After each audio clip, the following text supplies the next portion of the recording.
ದಿನ ಜನರೊಂದಿಗೆ ಜನತಾದಳ ಇವತ್ತಿನ ಕೊನೆಯ ಘಟ್ಟದ ಕಾರ್ಯಕ್ರಮ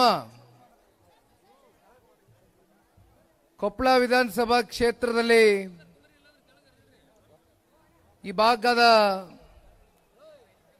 ಅತ್ಯಂತ ಜನಾನುರಾಗಿಗಳು ಜನಪ್ರಿಯತೆಯನ್ನ ಪಡೆದಿರತಕ್ಕಂತ ಚುನಾವಣೆಯ ಗೆಲುವು ಸೋಲು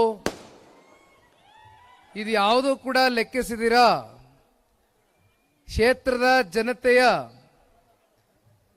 ಒಡನಾಟದಲ್ಲಿ ಸದಾಕಾಲ ಒಂದು ಒಳ್ಳೆಯ ಉದ್ದೇಶವನ್ನ ಮನಸ್ಪೂರ್ವಕವಾಗಿ ಕ್ಷೇತ್ರದ ಜನತೆಯ ಸರ್ವತೋಮುಖ ಅಭಿವೃದ್ಧಿಗೆ ಮುಂದೊಂದು ದಿನ ಕ್ಷೇತ್ರದ ಜನತೆ ನನಗೆ ಅವಕಾಶವನ್ನು ಮಾಡಿಕೊಡ್ತಾರೆ ಅಂತಕ್ಕಂಥ ಅಚಲವಾದಂಥ ಒಂದು ನಂಬಿಕೆಯಿಂದ ದೃಢ ಸಂಕಲ್ಪದೊಂದಿಗೆ ಮುಂಬರ್ತಕ್ಕಂಥ 2028ರ ಚುನಾವಣೆಯಲ್ಲಿ ಭವಿಷ್ಯದಲ್ಲಿ ನಿಮ್ಮೆಲ್ಲರ ಒಂದು ಆಶೀರ್ವಾದವನ್ನ ಬೇಡುತ್ತಾ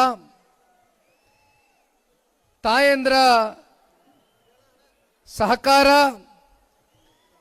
ಯುವಕ ಮಿತ್ರರ ಸಹಕಾರ ಜೊತೆಯಲ್ಲಿ ಹಿರಿಯಕರ ಒಂದು ಆಶೀರ್ವಾದ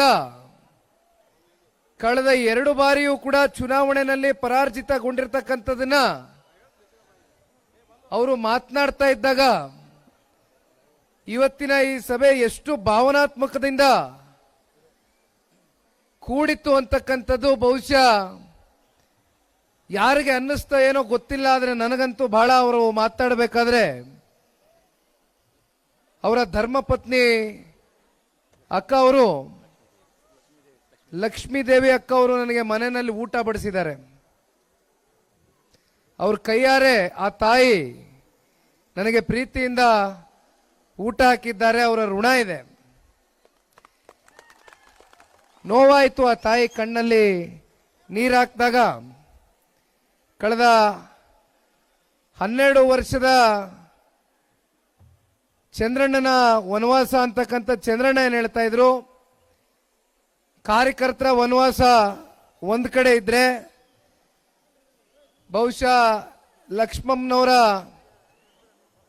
ಮನಸ್ಸಿಗೆ ಚಂದ್ರಣ್ಣ ಅವರ ಸೋಲು ಎಷ್ಟು ಆಘಾತ ಉಂಟಾಗಿದೆ ಅಂತಕ್ಕಂಥದ್ದು ಈ ಪಕ್ಷದ ಒಬ್ಬ ಕಾರ್ಯಕರ್ತನಾಗಿ ಚಂದ್ರಣ್ಣ ಅವರ ಮಗನೂ ನನಗೂ ಏನು ಬಹಳ ವಯಸ್ಸಿನಲ್ಲಿ ಗಜಗಜಾಂತರ ವ್ಯತ್ಯಾಸ ಏನಿಲ್ಲ ಅಂತಕ್ಕಂಥದ್ದು ಅವ್ರು ಹೇಳ್ತಾ ಇದ್ರು. ಸತ್ಯ, ನಾನು ಅವ್ರಿಗಿಂತ 1-2 ವರ್ಷ ದೊಡ್ಡವ.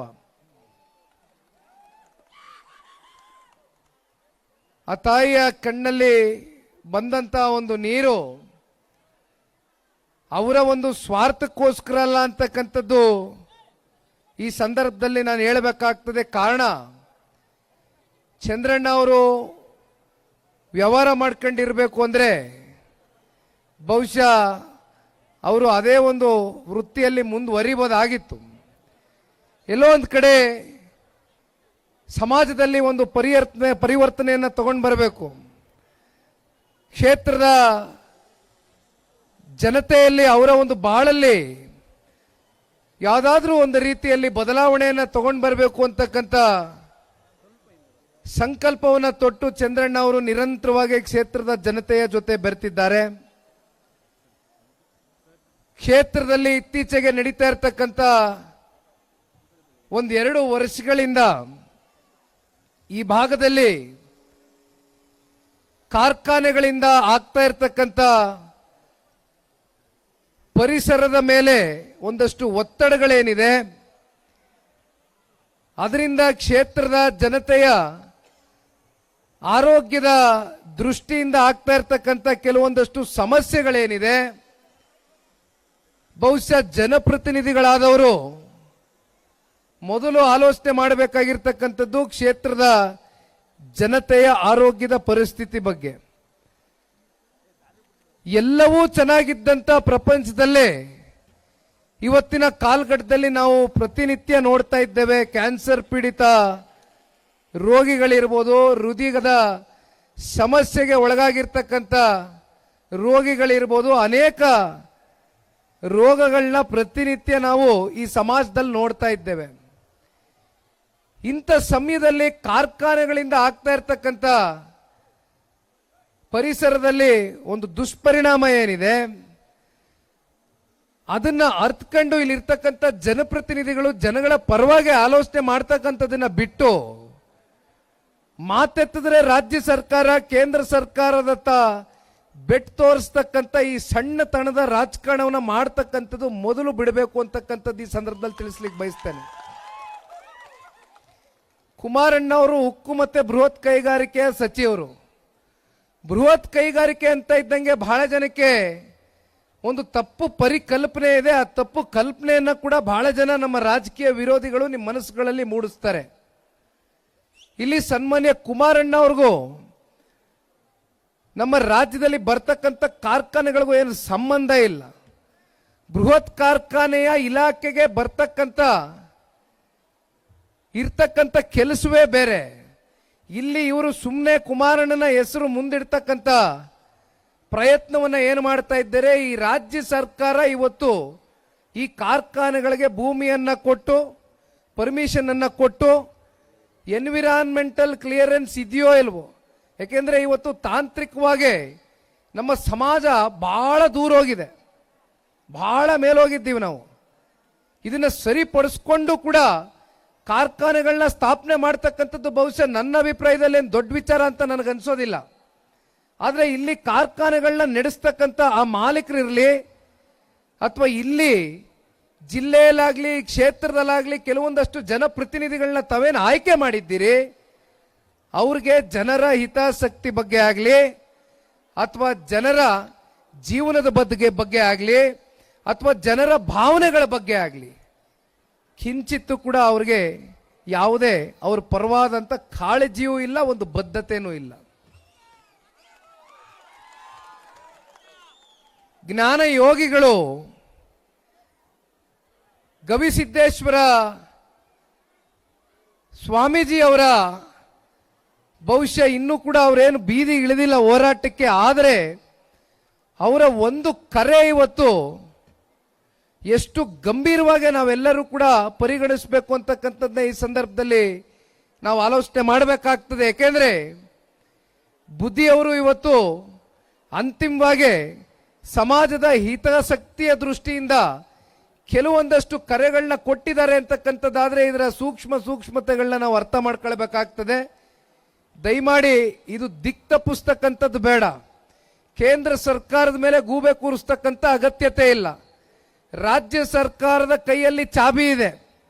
ಅದನ್ನ ನೀವು ಯಾವ ರೀತಿ ಬಳಕೆ ಮಾಡ್ತೀರಿ, ಯಾವ ರೀತಿ ಕ್ಷೇತ್ರದ ಜನತೆಯ ಪರವಾಗಿ ನೀವು ಆಲೋಚನೆ ಮಾಡ್ತೀರಿ, ನಿರ್ಧಾರ ತಗೊಳ್ತೀರಿ, ಅದು ನಿಮಗೆ ಸಂಪೂರ್ಣವಾದಂಥ ಜವಾಬ್ದಾರಿನೂ ಇದೆ. ಆ ಹಕ್ಕು ಕೂಡ ಇವತ್ತು ರಾಜ್ಯದ ಜನತೆ ನಿಮಗೆ ಪೂರ್ಣ ಪ್ರಮಾಣದ ಬಹುಮತ ಕೊಡುವ ಮೂಲಕ ಸಂಪೂರ್ಣ ಶಕ್ತಿ ಇವತ್ತು ನಿಮ್ಮ ಕೈ ಕೊಟ್ಟಿದ್ದಾರೆ.